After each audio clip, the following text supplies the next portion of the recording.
Avant d'arriver au centre d'accueil, ma vie était complètement chaotique. J'étais mariée, j'avais un petit garçon, on avait beaucoup de problèmes d'argent. On était interdit bancaire, on n'avait pas de chéquier, on n'avait pas de carte bleue. Tout ça, c'est dû au crédit revolving qu'on a contracté à droite à gauche et puis on vivait au-dessus de nos moyens simplement. Et par-dessus de ça, au niveau logement, on habitait dans un 2 pièces mais qui était complètement dans un état catastrophique. De notre vie de couple, comme je vous disais, c'était chaotique. Moi, je suis tombée dans l'alcool, dans les boîtes de nuit avec des amis. J'avais des amis mais on fréquentait beaucoup des boîtes de nuit, presque chaque samedi, on allait, on buvait beaucoup, énormément. Et dans mon couple, c'était un peu pareil parce que mon mari commençait à faire un peu pareil que moi. Il y avait des bagarres devant le petit, c'était difficile. Comme financièrement, je vous disais que souvent on n'avait pas d'argent, donc on mangeait vraiment des choses. Souvent c'était du pain, souvent c'était des pâtes, mais comme boîte de nuit, je savais que des amis allaient faire les nécessaires, donc l'alcool m'intéressait plus que faire à manger. Et voilà, j'étais quelqu'un de très colérique. Quand je m'énervais, je cassais tout. Je cassais absolument tout dans la maison. Nous, il n'y avait presque plus rien parce qu'à force de casser, on ne pouvait pas racheter étant donné qu'on n'avait plus d'argent. Et j'ai cherché les problèmes tout le temps aux gens, particulièrement les gens que je voyais qui avaient quand même un certain moyen. Ça me dérangeait beaucoup parce que je me disais, moi je ne l'ai pas. Et j'ai cherché les problèmes, j'ai cherché les bagarres. Et j'ai fait en sorte que les gens ont plus peur de moi et qu'ils m'aimaient. Mais moi, le plus difficile, un jour où j'ai mangé du pain, et j'avais un peu de thé, j'ai fait du thé avec du pain à mon fils. Là, c'était dur. C'était dur parce que ça résumait un peu ma vie. Ces petits, entre guillemets, repas résumaient la vie que j'avais. Je dirais pas méritée, mais ça résumait ma vie. J'ai vu ma vie à travers ces petits morceaux de pain et du thé sans sucre. J'ai vécu d'apparence longtemps, mais il y a un moment, ça commence à se voir parce que la situation, il y avait une fracture. On ne peut pas jouer l'apparence à vie. Il y a un moment où la réalité nous rattrape. Et certains de mes amis, encore une fois, voyaient, donc essayaient, je ne dirais pas m'aider parce que la plupart sont partis. Donc quand je travaillais autrefois, ils étaient là. Mais après, quand j'ai perdu mon travail, je ne voyais plus personne. Entre guillemets, la pauvreté m'a vraiment habillée. Et j'ai eu du mal à l'accepter. Il y a des moments où j'ai pensé à me suicider, mais en tout cas, il y avait cette pensée en moi, souvent, régulièrement. Ce qui me freinait, je dirais, entre guillemets, c'était mon fils. Je me disais, je suis vivante, je vois déjà que personne n'est là. Si je me suicide, mon mari est un peu dans le même état que moi, je ne sais pas qu'est-ce que ça va donner, qu'est-ce qu'il va devenir simplement. C'est un peu mon fils qui me freinait. Et il y a une personne qui est venue, qui m'a donné le magazine. Elle m'a laissé les magazines qui étaient marqués sommaire. Et je regarde l'adresse, c'était juste à Saint-Négrad d'ici. Je dis ok, bon, d'accord, je vais essayer d'aller. Et le lendemain, les dimanches, je suis venue et j'ai commencé à suivre tout ce qu'il disait, enfin, tout ce qui sortait de l'hôtel. Il prêchait, il y avait des propos, des prières, il y avait tout ce qu'il disait, j'ai commencé à mettre en pratique. Et j'ai commencé à voir les changements en moi, particulièrement la colère. J'étais quelqu'un de très colérique. Et là, petit à petit, en mettant les propos, j'ai commencé à me sentir apaisée. La paix et toutes les chaînes. 3 mois après, il y a la campagne d'Israël. Et j'ai dit à mon mari en premier lieu, je vais participer à cette campagne. Il dit oui, mais attends un peu, on ne connaît pas. Je dis non, je vais participer moi. Donc, comme je voyais un peu réticent, j'ai dit moi-même, je vais participer. Je n'ai plus parlé à personne. Même quand je venais, je parlais à personne. Je prenais tout ce que le pasteur disait et je faisais. La prière, je fais. Pendant la campagne d'Israël, les sacrifices, le propos, il faut venir la veiller. La campagne d'Israël, pour moi, représente la réponse de Dieu. Et Dieu a répondu tout de suite parce qu'on a acheté notre maison. On n'avait pas les conditions, mais tout ce qu'on a fait comme démarche, les portes se sont ouvertes comme ça. Les gens n'ont pas compris. Même nous-mêmes, on n'a pas compris, mais Moi, je sais que quand la main de Dieu est là, rien n'est impossible. S'il n'y a pas de propos, s'il n'y a pas de campagne, si on reste dans le néant, tous ces propos nous permettent non seulement de se rapprocher de plus en plus à Dieu, mais ça nous permet aussi de nous faire grandir dans la foi. Mais Madame Bijou, aujourd'hui, c'est une femme qui a la paix. Au niveau de vie de couple, ça va très bien avec mon mari. On se parle, on sort ensemble, on mange dans les restaurants, on va dans le cinéma, on va à la piscine avec les enfants. Pour ma vie professionnelle aussi, ça va très bien. J'ai un bon poste. J'ai changé de domaine, mais en restant toujours un pied dans le médical. Je suis à l'armée. Donc, j'ai un bon salaire. Je n'ai pas à me plaindre. Dieu a béni. Et mon mari aussi, son entreprise marche très bien. Il a de plus en plus de clients. Les enfants, ça va. Mon fils, il travaille très bien à l'école. Ma troisième fille, elle est première de la classe. Elle travaille très très bien. Et la deuxième aussi, mais la troisième, elle est que première. Donc ma famille est vraiment dans la présence de Dieu et c'est vraiment une grande bénédiction pour moi. Et la paix finit les angoisses, finit les pensées suicidaires, les bagarres, les mauvaises pensées, les mauvaises fréquentations aussi, très important. J'ai pardonné même aux gens qui m'ont fait du mal. Je les ai demandé pardon. Dieu m'a donné vraiment cette force de demander pardon et de pardonner réellement quelque chose que je ne connaissais pas, que je ne savais pas faire. Et j'ai appris vraiment le pardon véritable devant Dieu et c'est une joie. Tout, on a acheté à Cergy, on a mis en location et là on est sur Paris dans le 17e. Dieu a béni parce qu'on a un très grand appartement avec un grand studio, d'où mon fils il a un studio lié à l'appartement, un grand jardin de parking à Paris dedans. Donc Dieu a vraiment béni et on a d'autres projets que la main de Dieu va bénir et c'est vraiment formidable. Chers amis, je vous souhaite une fois de plus la bienvenue dans votre émission. Je dis votre émission parce que le but de cette émission, c'est de vous aider à trouver la félicité, vous aider à sortir de la souffrance, vous aider à utiliser la foi qui est le chemin par excellence, qui nous permet de vaincre n'importe quelle situation, qui nous permet de sortir de n'importe quel problème. À travers la foi, beaucoup ont pu voir la transformation dans leur vie. Je vous invite, chers amis, à préparer votre verre d'eau. Nous allons vous bénir tout à l'heure. Comme c'est l'habitude, nous allons faire une prière en votre faveur en fin d'émission afin de bénir votre vie. Mais tout de suite, nous allons voir déjà notre premier témoignage, cette expérience de foi. Josia, voyez comment Dieu s'est manifesté dans sa vie, mais aussi, voyez comment est-ce que la foi a été manifestée pour qu'il puisse avoir ce résultat. Madame Josia, comment était votre vie avant d'arriver au centre d'accueil universel? J'étais une personne malade, très malade, nerveuse aussi, j'étais colérique et je bagarrais aussi pour rien, j'agressais les gens pour rien et plus de ça, je tapais beaucoup mes enfants. Je mettais toute la colère que j'avais sur eux, plus de la maladie que je souffrais. Ça mettait que j'avais tout le temps la colère, j'étais dépressive aussi, j'étais angoissée. J'étais très mal à l'intérieur de moi. Tout ça, je mettais tout sur mes enfants. Et c'est eux qui récoltaient le fruit.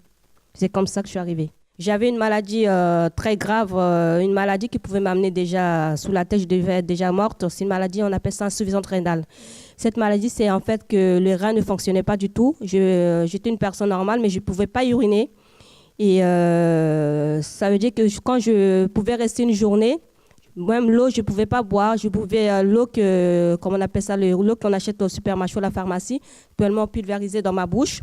Et c'est tout ce que je pouvais faire. Et j'étais obligée de suivre les traitements très lourds.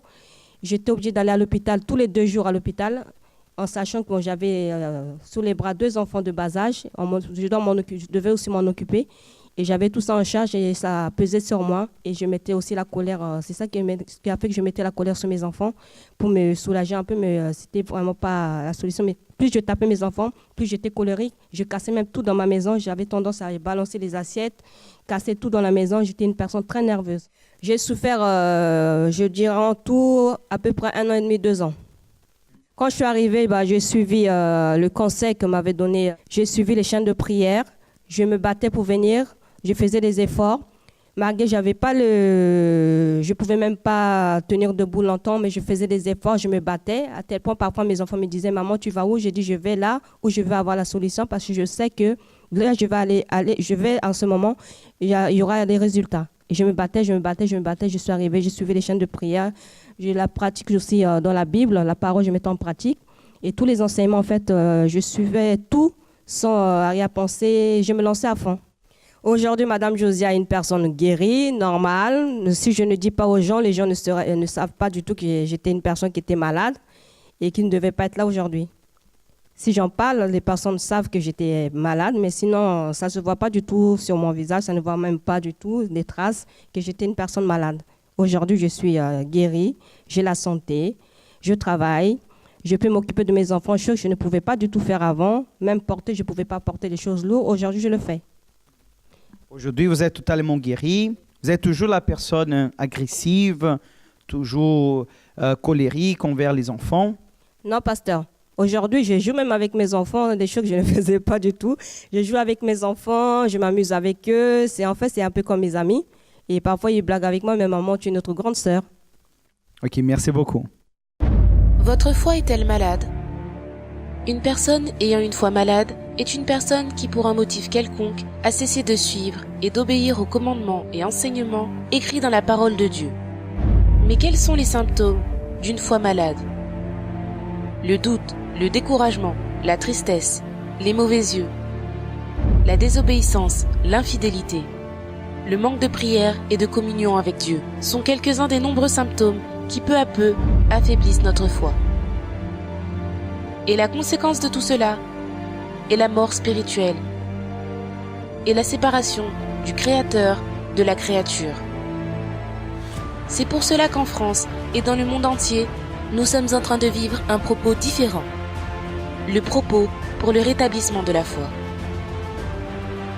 Si vous êtes éloigné ou à l'intérieur de l'Église, mais percevez l'un des symptômes qui rendent votre foi malade, venez ce dimanche et participez aux 7 dimanches du propos pour le rétablissement de la foi.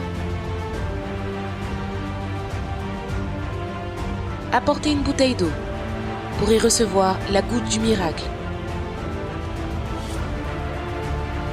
Dimanche, dans la concentration de foi et de miracle, le propos de l'eau pour le rétablissement physique et spirituel. Spécialement à 8h et 10h, au centre d'accueil de Paris ou au centre d'accueil le plus proche de chez vous. Chers amis, il n'y a rien d'impossible lorsque nous sommes résolus à un changement. Avez-vous déjà entendu parler de ce mot résolution? La Bible nous dit, à tes résolutions répondra le succès. Là dans le livre de Job, le chapitre 22, le verset 22. À tes résolutions répondra le succès. Peut-être aujourd'hui, vous n'arrivez pas à avoir le succès dans votre vie. Et lorsque je parle de succès, bien sûr, je généralise le succès dans votre vie professionnelle, le succès pour votre santé, le succès dans votre famille, le succès dans votre mariage, parce qu'il manque la résolution. Et peut-être vous allez me dire, mais moi, j'ai des résolutions, mais je n'arrive pas à obtenir le succès. Il vous montre un autre ingrédient pour que ce succès puisse arriver. Et je vous en parle tout à l'heure. D'ailleurs, vous avez l'habitude d'entendre parler de cet ingrédient qui est indispensable pour que le succès puisse alors s'accomplir dans votre vie. Et sachez que toute personne, vous avez droit à ce succès. Voyons cette autre histoire, et je vous dis à tout de suite, c'est l'histoire de Raïssa. Alors moi, je suis arrivée en France à l'âge de 8 ans. Je suis venue habiter avec mon père. Donc j'étais une personne, en fait, je vivais d'apparence. Donc à la maison, j'étais une personne et dehors, j'étais une autre personne, en fait. J'avais une vie, j'étais dépressive, j'avais la haine à l'intérieur de moi parce qu'en fait, étant petite, j'ai subi des attouchements par une personne de ma famille. Donc ça a généré une haine à l'intérieur de moi. Donc en fait, j'avais J'avais la haine contre cette personne, en fait. Donc, du coup, j'ai voulu arrêter. J'en avais marre de vivre. Tous les soirs, je pleurais. Et même cette personne, en fait, j'avais envie même de la tuer, tellement j'avais la haine contre lui. Et donc, dehors, j'étais une autre personne. À la maison, j'étais une personne timide, réservée. Mais dehors, j'étais waouh. Par rapport à mon style vestimentaire, j'étais provocant, je m'habillais court. Pour moi, c'était normal, en fait. Je m'aimais bien attirer l'attention, j'étais dans le monde de la photo. Quand je postais une photo sur Facebook et il n'y avait pas des j'aime, je ne pouvais pas dormir. J'étais là jusqu'au soir, j'attendais. En fait, je vivais vraiment une vie d'apparence. Pour moi, c'était totalement normal. Je me disais, ben, c'est ma vie, donc je ne pourrais pas changer. J'étais une personne sauvage.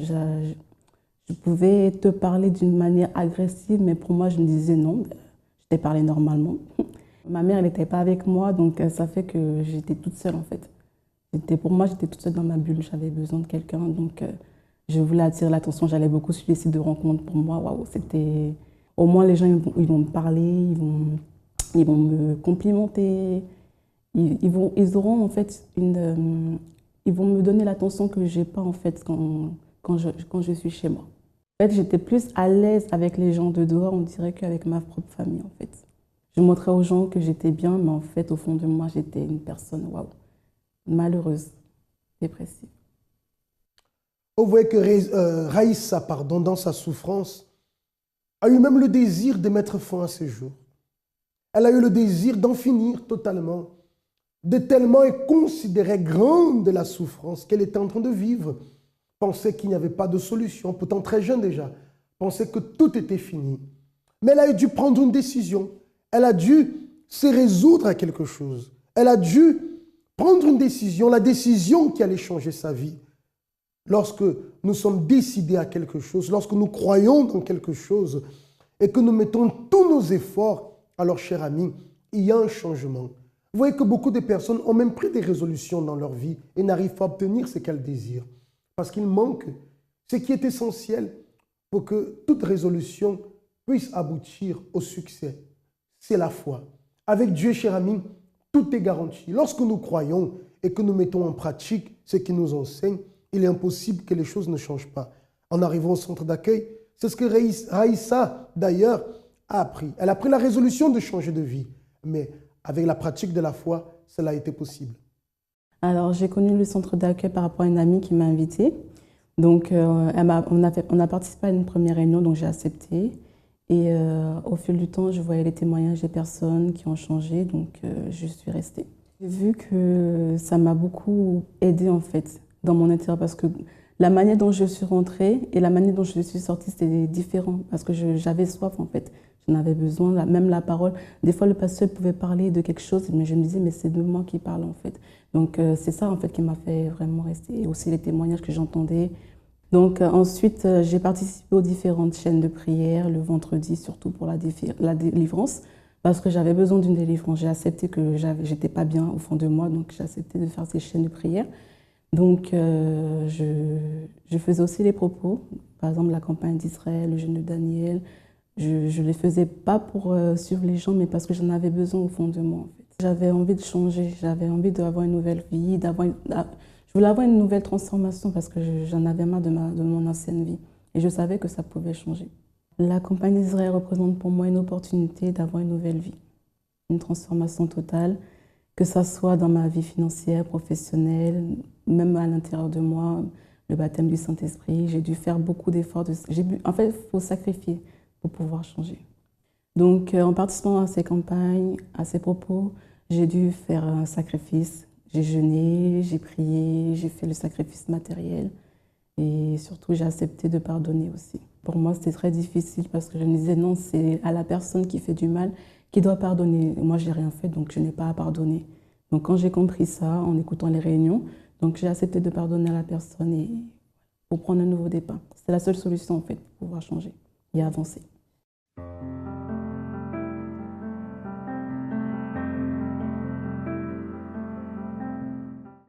Alors Aïssa de maintenant, c'est une fille transformée, c'est plus la même d'avant, je suis plus nerveuse, je suis plus sauvage comme avant.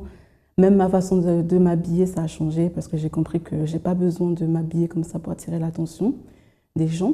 J'ai la paix à l'intérieur de moi, je souris, enfin je vis plus d'apparence comme avant. Je suis la même personne à la maison et la même personne dehors. J'ai pardonné à la personne qui m'a fait ce mal, j'ai accepté de la revoir et maintenant je lutte pour que cette personne soit ici avec moi au centre d'accueil universel. J'ai plus besoin d'attention des gens parce que je me dis, moi, si je m'aime tel que je suis, tant mieux. Même avant, j'avais du mal à laisser mes cheveux naturels. J'aimais beaucoup avoir des trucs, des tissages, tout ça. Et en fait, j'ai appris à m'aimer tel que je suis. Alors, le centre d'accueil, pour moi, c'est une famille, c'est ma deuxième maison. Quand je suis à l'église, je me sens tellement bien. Des fois, même, je me dis, non, si je pouvais rester, si je pouvais mettre mon matelas pour dormir, ce serait parfait. Non, c'est une opportunité que Dieu m'a donnée et je l'ai saisie pour changer. Et ce qui s'est produit dans la vie de Raïssa peut aussi se produire dans votre vie.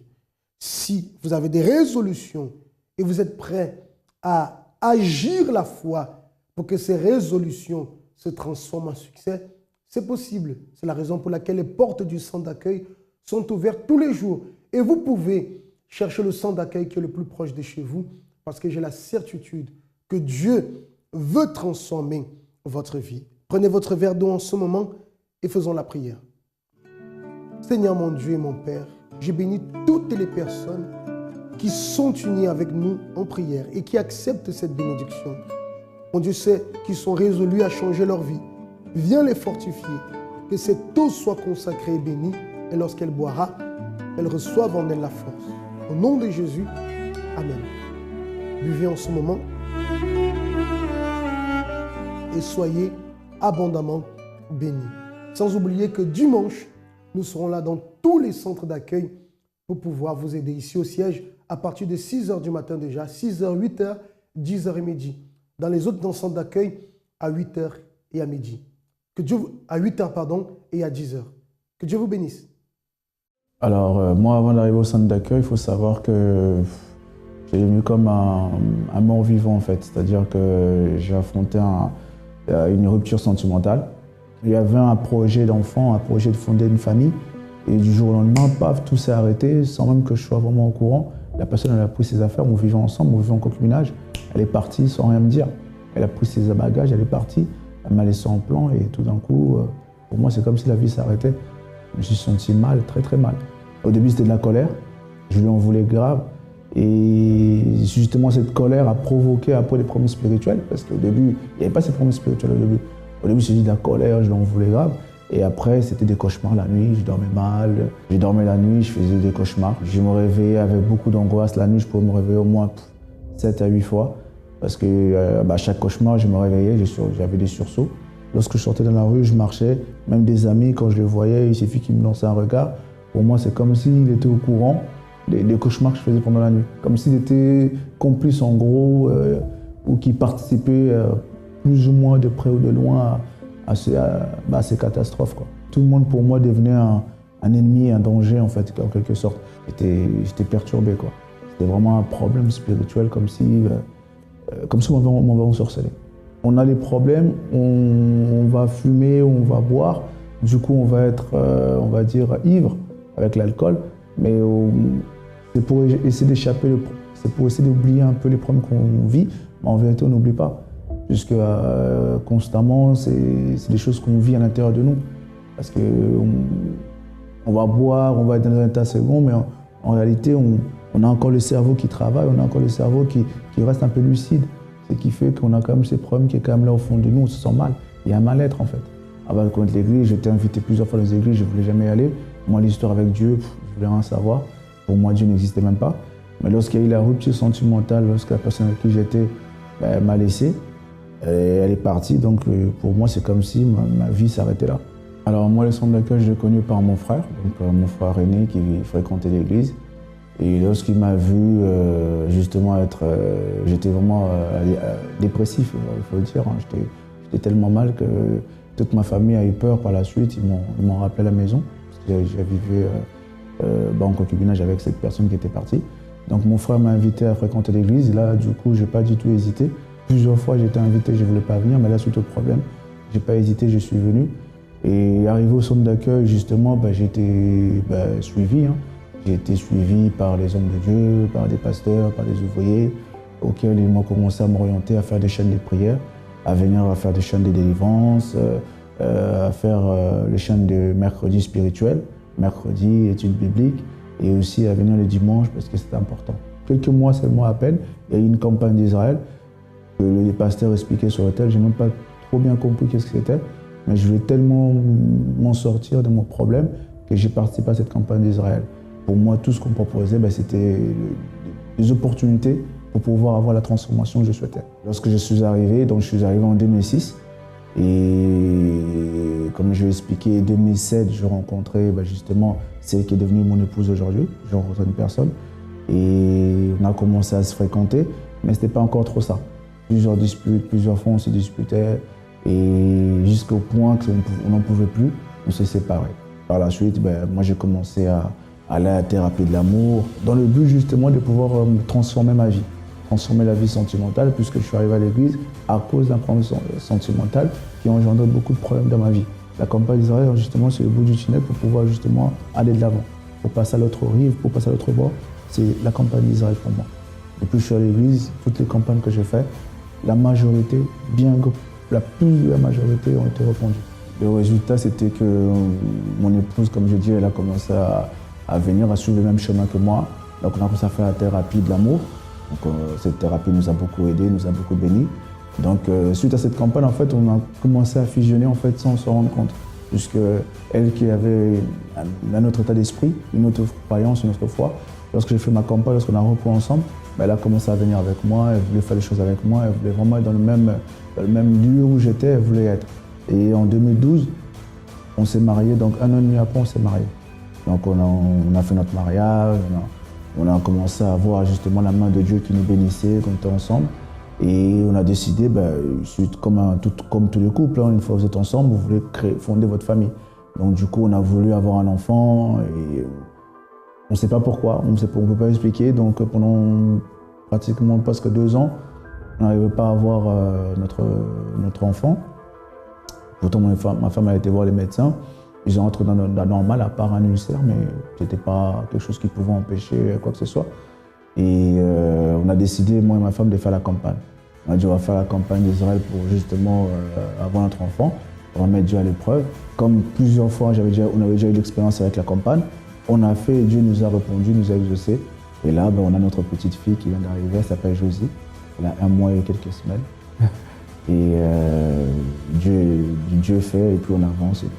Aujourd'hui, c'est un changement total, puisqu'aujourd'hui, je sers Dieu, Dieu m'a donné son esprit. C'est aussi suite à des propos de campagne, suite à des propos de persévérance, de prière, de chaîne. Il y a vraiment une maîtrise intérieure de moi-même. Donc je ne suis plus comme avant, inquiet, perturbé, où je n'arrive même pas à gérer mes émotions. Aujourd'hui, c'est vraiment l'inverse. L'alcool, le cannabis, toutes ces choses-là, c'est fini. Donc c'est vraiment c'est rayé de mon esprit. Et le cannabis, même pas, parce que même l'odeur, je ne sais même pas. Pour moi, le centre d'accueil, c'est vraiment un centre de secours. C'est vraiment pour tous ceux qui sont en détresse, tous ceux qui sont dans les besoins et qui ne savent plus quel est leur moyen de sortir. Le centre d'accueil, c'est le centre de secours. Donc c'est le seul issue où les gens peuvent justement rebâtir leur vie, repartir à zéro.